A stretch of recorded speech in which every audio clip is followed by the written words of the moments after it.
Desidero che si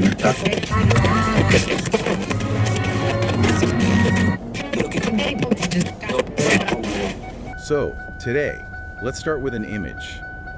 It's this weathered warning sign on a coastline, and it just reads, "Danger soft mud."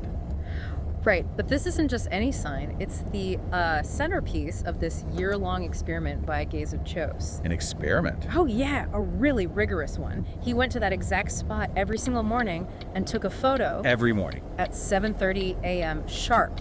Same tripod, planted in the very same holes. It didn't matter if it was raining, foggy, whatever. Wow. I mean, that sounds more like a test of endurance than an art project. Well, that's the thing. Csosz wasn't just, making a collection of photos. He was trying to prove something. He was trying to prove that what we call the present might not actually exist at all. Okay, that's a big claim. The idea that now isn't real. It is, and he used this incredibly repetitive routine to test it. He argued that now isn't a place you can actually be. So let's get into his setup. It sounds almost scientific. It was. Think of it like a controlled experiment. You have the Right. constant. Right.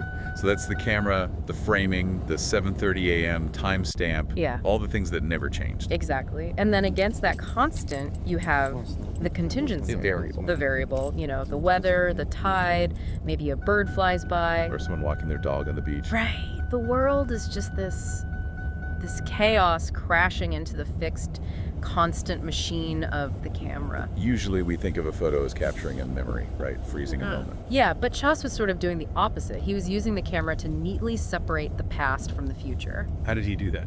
Well, he identified 3 distinct states in this whole process. First, there's the past. Okay. In this project, the past is the archive.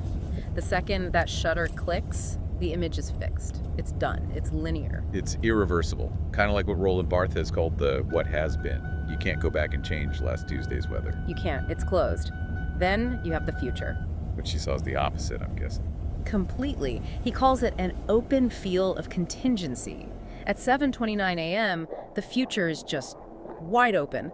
Anything can happen. The fog might roll in, the sun could break through, all these possibilities. Exactly. A branching field of potential. So we've got the locked room of the past and the open door of the future. Logically, the present should be the room we're standing in right now. But that's where Csosz disagrees. That's the whole point. He says it's not a place. Not at all. He argues the present isn't a stable state. He calls it a transversal mechanism. Transversal. Okay, that word implies cutting across something. Think of it like a threshold or a turnstile. The camera shutter is the perfect example. It's a machine that does one thing. It converts a potential future into a fixed past. Instantly. There's no middle ground. There's no moment where the image just lives. The moment you try to grab now, it's already become the archive. So the present is just an action. Yeah. It's the gear grinding the future into the past. It's not a space. Precisely. And this lines up with philosophers like McTaggart who argued for the unreality of time. But McTaggart got there through what? Pure logic. Pure theory, yeah. Csosz got there by doing something. Through this physical, repetitive practice, he found that you can't dwell on the capture, you just pass through it. And he didn't just leave this as a big stack of photos, did he? The final output sort of forces you to feel this instability. Right. He took the whole year's archive and turned it into a video. Playing them back to back. 1 image per second. So 365 days fly by in 365 seconds. It's designed to mimic the second hand of a clock. A whole year compressed into a little over 6 minutes. And there's audio too. Yeah, environmental sounds, wind, water that keep pushing you forward. There's no time to get sentimental. I can imagine. Watching a day per second, you can't really rest on a beautiful sunrise. It's gone before you can even register it. It strips all the romance away. You're just watching the open future snap shut into the closed past over and over. Yeah. It proves the point that the present is just a transition. You can't rest in it. Never. It's a really heavy idea to walk away with.